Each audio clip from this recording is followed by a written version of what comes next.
ಗಾಂಧಿನಗರದ ಅತ್ಯಂತ ಹಳೆಯ ಸಿನಿಮಾ ನಿರ್ಮಾಣ ಸಂಸ್ಥೆಗಳಲ್ಲಿ ಒಂದಾದ ವಜ್ರೇಶ್ವರಿ ಕಂಬೈನ್ಸ್ ಇನ್ನು ನೆಲಸಮವಾಗಲಿದೆ. 1975ರಲ್ಲಿ ಅಣ್ಣಾವರ ಮಾರ್ಗದರ್ಶನದಲ್ಲಿ ಪಾರ್ವತಮ್ಮ ರಾಜ್ಕುಮಾರ್ ಈ ಸಂಸ್ಥೆಯನ್ನು ಸ್ಥಾಪನೆ ಮಾಡಿದರು.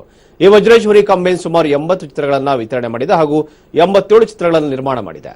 ಕೊನೆಯದಾಗಿ ರಾಜ್ ಕುಟುಂಬದ ಕುಡಿ ವಿನಯ್ ರಾಜ್ಕುಮಾರ್ ಅಭಿನಯದ ರನ್ ಆಂಟನಿ ಚಿತ್ರವನ್ನು ವಜ್ರೇಶ್ವರಿ ಕಂಬೈನ್ಸ್ ನಿರ್ಮಾಣ ಮಾಡಿತ್ತು. ಈಗ ಈ ಹಳೆಯ ಕಟ್ಟಡವನ್ನು ಸಂಪೂರ್ಣವಾಗಿ ನೆಲಸಮ ಮಾಡಿ ನೂತನ ಕಟ್ಟಡವನ್ನು ನಿರ್ಮಾಣ ಮಾಡುವ ತಯಾರಿಯನ್ನ ನಡೆಸ್ತಾ ಇದೆ. ಒಂದು ಸಿನಿಮಾ ಚಿತ್ರೀಕರಣವಾದ ನಂತರ ಚಿತ್ರಕ್ಕೆ ಬೇಕಾದ ಎಲ್ಲಾ ಪೋಸ್ಟ್ ಪ್ರೊಡಕ್ಷನ್ ಕೆಲಸಗಳನ್ನು ಈ ಕಟ್ಟಡದಲ್ಲಿ ನಡೆಯುವಂತೆ ನಿರ್ಮಾಣ ಮಾಡಲಾಗುತ್ತೆ. ಜೊತೆಗೆ ಚಿಕ್ಕದಾದ ಒಂದು ಪ್ರಿವ್ಯೂ ಥಿಯೇಟರ್ ಕೂಡ ನಿರ್ಮಿಸಲಾಗುತ್ತಂತೆ. ಬೆಂಗಳೂರಿನ ಗಾಂಧಿನಗರದ ಅತ್ಯಂತ ಹಳೆಯ ಸಿನಿಮಾ ನಿರ್ಮಾಣ ಸಂಸ್ಥೆಗಳಲ್ಲಿ ಒಂದಾಗಿರತಕ್ಕಂಥ ವಜ್ರೇಶ್ವರಿ ಕಂಬೈನ್ಸ್ ಕಟ್ಟಡ ಈಗ ನೆಲಸಮವಾಗಿದೆ. 1975ರಲ್ಲಿ ಅಣ್ಣಾವರ ಮಾರ್ಗದರ್ಶನದಲ್ಲಿ ಪಾರ್ವತಮ್ಮ ರಾಜ್ಕುಮಾರ್ ಅವರು ಈ ಒಂದು ಸಂಸ್ಥೆಯನ್ನು ಹುಟ್ಟಾಕಿದರು. ವಜ್ರೇಶ್ವರಿ ಕಂಬೈನ್ಸ್ ಸುಮಾರು 80 ಚಿತ್ರಗಳನ್ನು ವಿತರಣೆ ಮಾಡಿದೆ. ಹಾಗೆಯೇ 87 ಚಿತ್ರಗಳ ನಿರ್ಮಾಣ ಕೂಡ ಮಾಡಿರುವಂತಹ ಖ್ಯಾತಿಯನ್ನು ಪಡ್ಕೊಂಡಿದೆ.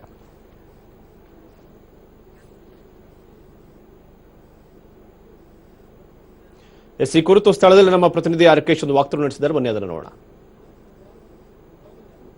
ಗಾಂಧಿನಗರದಲ್ಲಿ ತನ್ನದೇ ಛಾಪು ಮೂಡಿಸಂತಹ ವಜ್ರೇಶ್ವರಿ ಕಂಬೈನ್ಸ್ ಅನ್ನ ಸಂಪೂರ್ಣವಾಗಿ ಇಂದು ನೆಲಸಮ ಮಾಡಲಾಗಿದೆ. ನಾವಿವತ್ತು ವಜ್ರೇಶ್ವರಿ ಕಂಬೈನ್ಸ್ ಹಳೆಯ ಬಿಲ್ಡಿಂಗ್ ಇದ್ದಂತಹ ಜಾಗದಲ್ಲಿದ್ದೀವಿ. ನಾವಿವಾಗ ದೃಶ್ಯದಲ್ಲಿ ನೋಡ್ತಾ ಇರಬಹುದು. ಏನು ಇಲ್ಲಿದ್ದಂತಹ ಹಳೆಯ ಕಟ್ಟಡವನ್ನ ಸಂಪೂರ್ಣವಾಗಿ ನೆಲಸಮ ಮಾಡಲಾಗಿದೆ. ಅಕ್ಟೋಬರ್ ಮೊದಲ ವಾರದಂದು ಈ ಹಳೆಯ ಕಟ್ಟಡಕ್ಕೆ ಡೆಮಾಲಿಷನ್ ಕಾರ್ಯ ಆರಂಭವಾಗಿದ್ದು ಇಂದು ಸಂಪೂರ್ಣವಾಗಿ ಈ ಹಳೆಯ ಕಟ್ಟಡವನ್ನ ಡೆಮಾಲಿಷನ್ ಮಾಡಲಾಗಿದೆ. ಸುಮಾರು 1975ರಲ್ಲಿ ಡಾಕ್ಟರ್ ಪಾರ್ವತಮ್ಮ ರಾಜ್ಕುಮಾರ್ ಅವರು ವಜ್ರೇಶ್ವರಿ ಕಂಬೈನ್ಸ್ ಅನ್ನ ಸ್ಥಾಪನೆ ಮಾಡಿದ್ರು. ಸುಮಾರು 40 ವರ್ಷಗಳ ಇತಿಹಾಸವಿರುವಂತಹ ಈ ವಜ್ರೇಶ್ವರಿ ಕಂಬೈನ್ಸ್ ಅಲ್ಲಿ ಸುಮಾರು 80ಕ್ಕೂ ಹೆಚ್ಚು ಚಿತ್ರಗಳನ್ನ ವಿತರಣೆಯನ್ನು ಕೂಡ ವಜ್ರೇಶ್ವರಿ ಕಂಬೈನ್ಸ್ ಮಾಡಿದೆ ಹಾಗೂ 87 ಚಿತ್ರಗಳನ್ನ ವಜ್ರೇಶ್ವರಿ ಕಂಬೈನ್ಸ್ ನಿರ್ಮಾಣ ಮಾಡಿದೆ. ಕೊನೆಯದಾಗಿ ವಿನಯ್ ರಾಜ್ಕುಮಾರ್ ಅಭಿನಯದ ರನ್ ಆಂಟನಿ ಚಿತ್ರವನ್ನು ಕೂಡ ಈ ವಜ್ರೇಶ್ವರಿ ಕಂಬೈನ್ಸ್ ನಿರ್ಮಾಣ ಮಾಡಲಾಗಿತ್ತು ಹಾಗೂ ದುನಿಯಾ ಸೂರಿ ನಿರ್ದೇಶನದ ಪವರ್ ಸ್ಟಾರ್ ಪುನೀತ್ ರಾಜ್ಕುಮಾರ್ ಅಭಿನಯದ ದೊಡ್ಡಮನೆ ಹುಡುಗ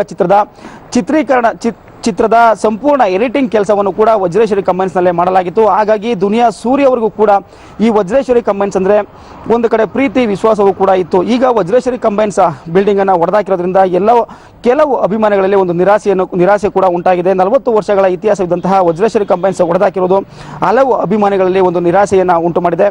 ಈ ನಿರಾಸೆಯನ್ನ ಹುಸಿಗೊಳಿಸದೆ ಇದೇ ಜಾಗದಲ್ಲಿ ಮತ್ತೆ ವಜ್ರೇಶ್ವರಿ ಕಂಬೈನ್ಸ್ ವಿನೂತನ ಕಟ್ಟಡವನ್ನು ಕೂಡ ಪ್ರಾರಂಭ ಮಾಡುತ್ತೆ. ಅದು ಅತಿ ಶೀಘ್ರದಲ್ಲೇ ವಿನೂತನ ಕಟ್ಟಡ ಪ್ರಾರಂಭವಾಗುತ್ತೆ. ಈ ಹೊಸ ಕಟ್ಟಡದಲ್ಲಿ ಒಂದು ಚಿತ್ರ ಚಿತ್ರೀಕರಣವಾದ ನಂತರ ಚಿತ್ರ ರಿಲೀಸ್ಗೆ ಏನೆಲ್ಲ ಬೇಕು, ಎಡಿಟಿಂಗ್ ಇರ್ಬೋದು ಮತ್ತೆ ಸಂಪೂರ್ಣವಾಗಿ ಚಿತ್ರಕ್ಕೆ ಬೇಕಾದಂತ ಎಲ್ಲಾ ಸೌಲಭ್ಯ ಕೂಡ ಇದೇ ಬಿಲ್ಡಿಂಗ್ ಅಲ್ಲಿ ಇರುತ್ತೆ ಹಾಗೂ ಒಂದು ಚಿಕ್ಕದಾಗಿ ಒಂದು ಥಿಯೇಟರ್ ಅನ್ನು ಕೂಡ ಇದೇ ಜಾಗದಲ್ಲಿ ನಿರ್ಮಾಣ ಮಾಡಲಾಗುತ್ತೆ. ಕ್ಯಾಮರಾಮನ್ ರಘು ಜೊತೆ ಅರ್ಕೇಶ್, ಪ್ರಜಾ ಟಿವಿ, ಬೆಂಗಳೂರು. ಬೆಂಗಳೂರಿನ ನ್ಯಾಷನಲ್